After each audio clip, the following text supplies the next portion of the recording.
बिस्मिल्लाहिर्रहमानिर्रहीम। अस्सलाम वालेकुम ख़ातिन हज़रात, मैं हूँ आपका जुनैद सलीम और आप देख रहे हैं इंसाफ डिजिटल।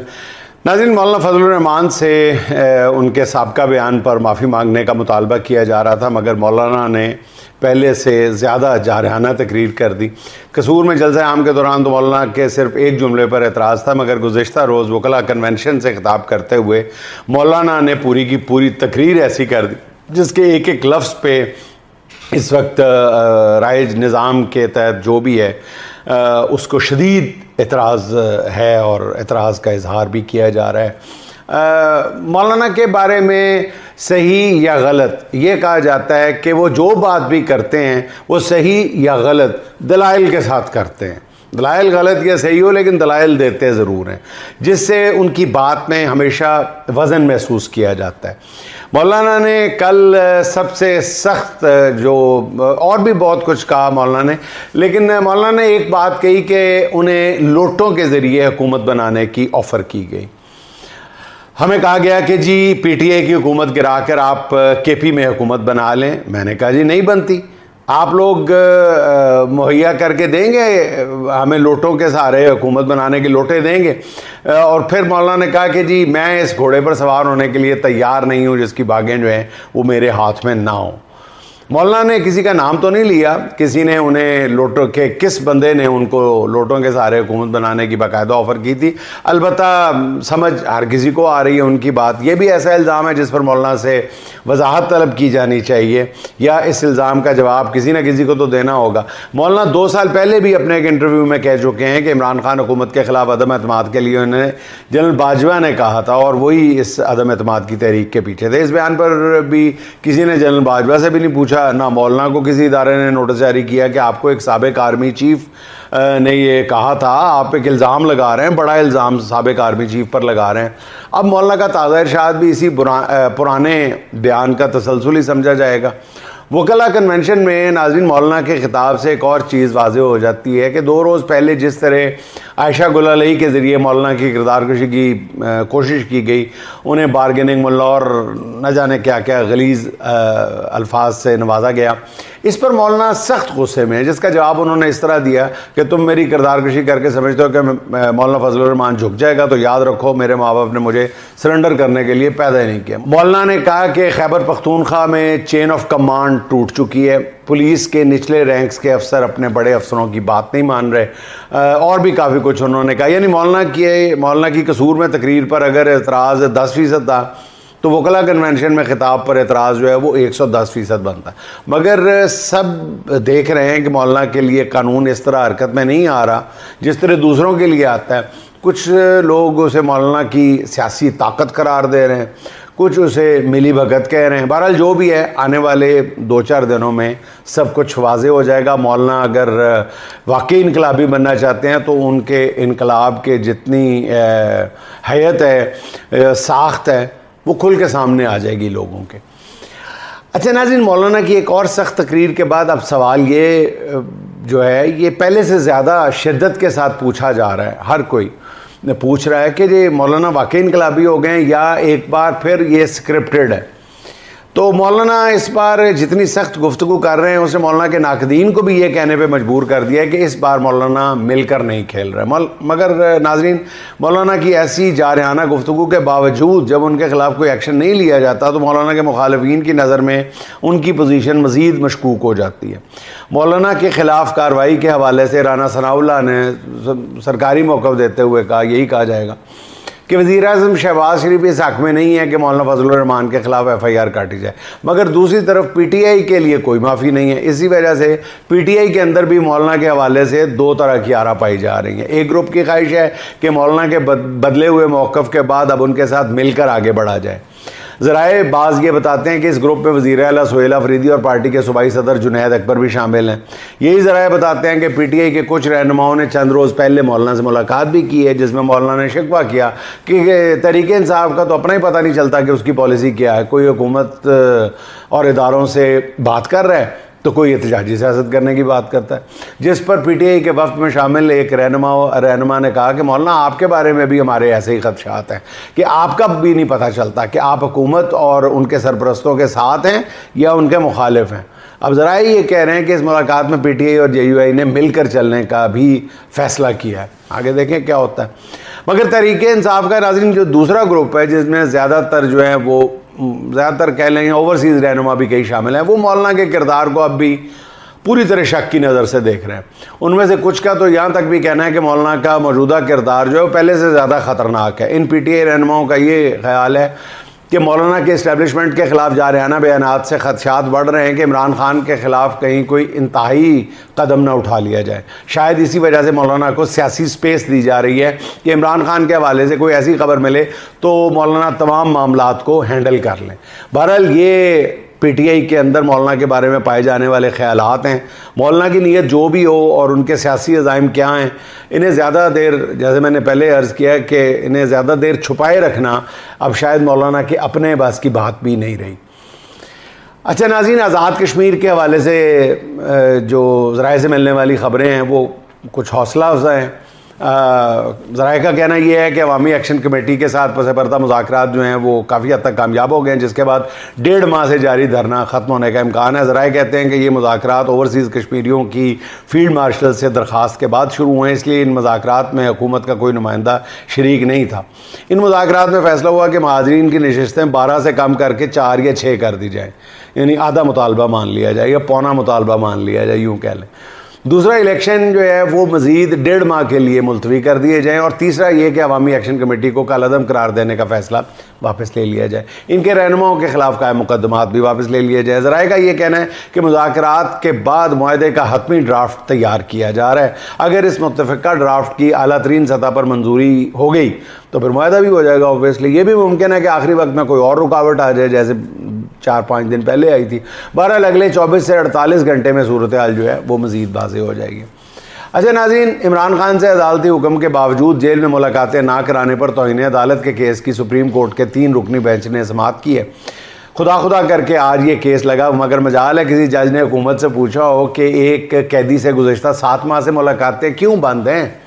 तो इन्हें अदालत हो रही है, इंसानी हकूक़ का मामला है, लेकिन जजेस जो हैं वो टेक्निकल चीज़ों के पीछे छुपते रहे कि ये दरख्वास्त क्यों नहीं दी, फ़लाँ आर्डर कहाँ है, फ़लाँ मामले का क्या हुआ। इसके बाद एडवोकेट जनरल इस्लामाबाद की इस्तदा पर केस मज़ीद 3 हफ़्ते के लिए मुलतवी कर दिया गया। जस्टिस मोहम्मद अली मज़हर, जस्टिस मुसर्रत अली साहबा, जस्टिस शाहिद बिलाल जैसे जो है वो जजेस हैं, वो केस जो है वो 3 हफ़्ते के लिए मुलतवी करके आप देखेंगे कि किसी सेमिनार में इंसाफ की बर वक्त फराहमी पर लेक्चर भी दे रहे होंगे और कौम को बताएंगे कि इंसाफ में तख़ीर जो है वो नाइंसाफ़ी के मतरादफ़ होती है। आला अदलिया में होने वाली ऐसी समातों और कार्रवाइयों पर ही यूरोपीय यूनियन पाकिस्तान की अदलिया को करप्ट और एग्जेक्टिव के कंट्रोल में होने की रिपोर्ट पे रिपोर्ट दिए चली जा रही है। अच्छा नाज़रीन, अलीमा खान स्ट्रीट मूवमेंट के सिलसिले में गुज़श्ता रोज़ सवात और बुनेर के मुख्तलिफ़ इलाकों में गई, जहाँ एक बार फिर बहुत बड़ी तादाद में लोग उनके इस्तक़बाल के लिए निकल आए। इससे अंदाज़ा होता है नाज़रीन कि स्ट्रीट मूवमेंट के लिए केपी की हद तक काफ़ी माहौल जो है वो साजगार है। तहरीक इंसाफ के लिए असल इम्तिहान जो है पंजाब में है, जहाँ इमरान खान की हिमायत मुल्क के किसी भी हिस्से से ज़्यादा है, मगर मकामी पीटीआई की आदत जो है पंजाब में तहरीक चलाने के मूड में नज़र नहीं आ रही। उसकी वजह यह भी है कि जिस तरह के मज़ालिम पंजाब में पीटीआई ने बर्दाश्त किए हैं वो शायद मुल्क के किसी और हिस्से में नहीं देखे गए। गुज़श्ता रोज़ सवात में लोगों से खिताब करते हुए अलीमा खान ने मुराद सईद से मंज़र आम पर आने का मुतालबा कर दिया। उन्होंने मुराद सईद से कहा कि वो रूपोशी ख़त्म करके सवात के लोगों के साथ खड़े हो जाएं। इस हवाले से मेरी ज़ाती राय ये है कि अलीमा खान साहिबा का मुराद सईद से रूपोशी ख़त्म करने का मुतालबा फ़िलहाल पार्टी को फ़ायदे से ज़्यादा नुकसान पहुँचा सकता है। अगर तहरीक को महमीज़ देना या तहरीक चलाना ही मकसूद है तो उसके लिए मेरा ख्याल है सुहेल अफरीदी और जुनैद अकबर से कोई मुतालबा किया जाना चाहिए, जिन्हें मैंडेट ही इस चीज़ का मिला है। मुराद सईद अगर बड़ी रैली की क़यादत करते हुए बाहर आ भी जाए फिर भी यही होगा, उनको गिरफ़्तार कर लिया जाएगा, गिरफ़्तारी के बाद उनको कालकोठड़ी में फेंक दिया जाएगा, फिर इमरान खान के ख़िलाफ़ इस्तेमाल करने की कोशिशें होंगी। इसलिए मुराद सईद से रूपोशी ख़त्म करने का मुतालबा जो है मेरी ज़ाती राय है फ़िलहाल ना मुराद सईद के हक़ में है और ना पार्टी के हक़ में। अच्छा नाज़रीन, शरीफ ख़ानदान के नए नए समधी बने मोहतरम जनाब रुहेल असगर साहब का कहना ये है कि जेल काटना बहुत आसान है।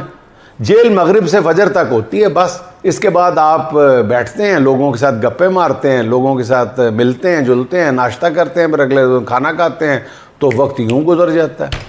रोहेल असगर साहब की याददाश्तों में शायद मियाँ नवाज शरीफ साहब की जेल है, जहाँ दिन चढ़ते ही मुलाकातियों का तांता बन जाया करता था। घर से नित नए खाने खुशबूदार, जेल में पूरी खुशबू फैलती थी, उन कैदियों तक भी खुशबू जाती थी जिन्होंने ख्वाब में भी कभी वो खाने नहीं खाए होते थे, जिसकी वजह से मियाँ साहब अक्सर बदअज़मी का शिकार भी हो जाते थे जेल में। मगर जनाब रोहेल असगर ये भूल गए कि ऐसी जेल मियाँ नवाज शरीफ के सिवा किसी को मैसर नहीं। आम कैदियों के लिए जेल में लम्हे घंटों और घंटे दिनों पे मुहित लगते हैं। जेल का एक एक घंटा जो है ना, वो कैदी उन लोगों को बद्दुआएं देता हुआ गुजारता है जिसकी वजह से वो जेल में होता है, वजह कुछ भी हो। एक एक घंटा, एक एक मिनट जेल में वक्त गुजारना मुश्किल होता है। अल्लाह ताला हर एक को इस मुश्किल वक्त से बचाए।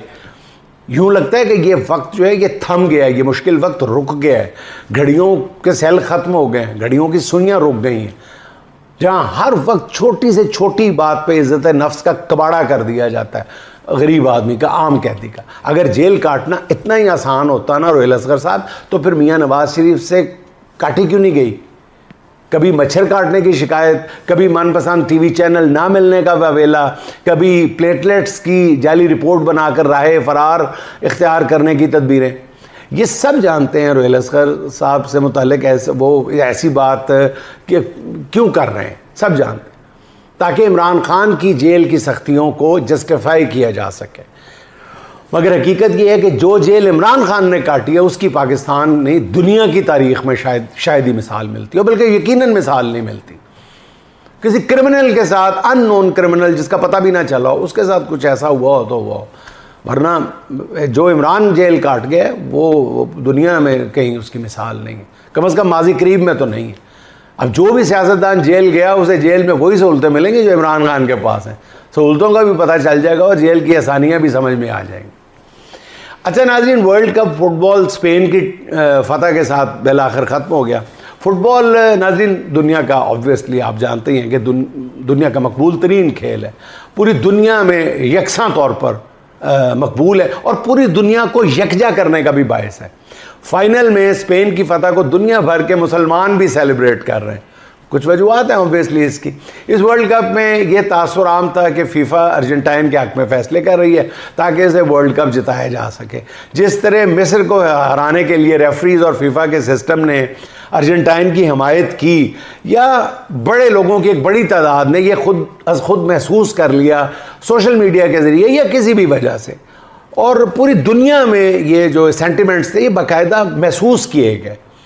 फिर फाइनल से पहले जब नेतन्याहू ने खुलकर अर्जेंटाइन की हमायत का ऐलान किया तो फिर दुनिया भर के अमन पसंद लोग जो थे वो स्पेन की हमायत करने लग गए। पूरी पाकिस्तानी कौम भी स्पेन की हमायत कर रही थी। स्पेन का मुसलमान खिलाड़ी लामीन जमाल ऑब्वियसली जमाल से बिगड़ा हुआ है, जमाल हो गए जमाल साहब।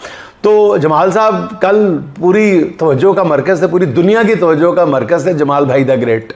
लामीन जमाल ने जिस तरह सर्द महरी से आखिर में सदर ट्रंप से हाथ मिलाया और गोल्ड मेडल वसूल किया, वो भी इस वक्त पूरी दुनिया में वायरल नहीं, सुपर वायरल है। बहरहाल ये शानदार फतह स्पेन को मुबारक हो। और नाज़रीन आखिर में एक बहुत मुबारकबाद और भी देनी है। इस मुबारकबाद के साथ ही इस्लामाबाद के जज शाहरुख अर्जुमंद साहब को इस्लामाबाद हाई कोर्ट का एडिशनल जज मुकर्रर कर दिया गया है, ऐलान कर दिया गया है। अब यार लोग प्रोपेगेंडा शुरू कर देंगे कि जी वो ये उन्होंने फ़लाँ फ़ैसला दिया था, पीटीआई के ख़िलाफ़ फ़लाँ फ़ैसला दिया था। कभी बात को न्यूट्रल होकर भी देखा करें। शाहरुख अर्जुमंद साहब को आप इस अंदाज में क्यों नहीं देखते कि वो एक असूल पसंद और अपने मौक़िफ़ पे कायम रहने वाले जज थे। वो इंसाफ का अलम उठाए हुए हैं और इतनी सख्ती के साथ उठाए हुए हैं कि एक ही मुकदमे में दूसरी बार सज़ा देने के कायल हैं कि नहीं, एक सज़ा पर तो कोई भी माफ़ी मांग लेगा, बाद में ज़मानत हो जाएगी। एक ही केस में दो दफ़ा इमरान खान और बुशरा बीबी को तोशाखाना 2 केस में 17 साल की कैद जो है वो अर्जुमंद साहब ने दिलाई थी। हालांकि तोशाखाना 1 में ये सज़ाएं हो चुकी थी, उनकी तसल्ली नहीं होने का तोशाखाना 2 भी ठोको कि तोशाखाना 1 में तो फिर हो जाएगी ना, ज़मानत हो जाएगी, तोशाखाना 2 में। यानी इंसाफ की फरामी को, पहले इंसाफ की फरामी, फिर उस फरामी को यकीनी बनाया। ये होता है इंसाफ। इसको कहते हैं इंसाफ की बालादस्ती, इसको कहते हैं इंसाफ की सरबुलंदी। इसलिए मैं शाहरुख अर्जुमन साहब को मुबारकबाद देता हूँ दिल की गहराइयों से। और नाज़रीन, आखिर में फरहाना अंबर के चंद अशार। वक्त जो चाक पर रुका हुआ है, वक्त जो चाक पर रुका हुआ है, सानहा कोई रूनुमा हुआ है। इस ज़माने के ना खुदाओं से वास्ता इन दिनों पड़ा हुआ है। सब खज़ाओं को मात करता हुआ, सब खज़ाओं को मात करता हुआ, फूल जूड़े में खिला हुआ है। वक्त के साथ चल रही हूँ मगर दिल किसी मोड़ पे रुका हुआ है। ज़िंदगी जो सुना रही है हमें, ज़िंदगी जो सुना रही है हमें, ये फसाना सुना सुना हुआ है। जानती हूँ मैं ए दिले नादां, जानती हूँ मैं ए दिले नादां, सब ये तेरा किया धरा हुआ है, सब ये तेरा किया धरा हुआ है। बेवफाई की बात पर साहब रंग क्यों आपका उड़ा हुआ है, रंग क्यों आपका उड़ा हुआ है। तितलियां रक्स में हैं चारों तरफ, फूल दीवार पर बना हुआ है। कोई उसका बदल नहीं अंबर, कोई उसका बदल नहीं अंबर, मुझसे एक शख्स जो खफा हुआ है, मुझसे एक शख्स जो खफा हुआ। नाज़रीन, खुश रहें, खुश रखें। आपसे मुलाकात होगी इंशाअल्लाह अगले व्लॉग में। अल्लाह हाफ़िज़।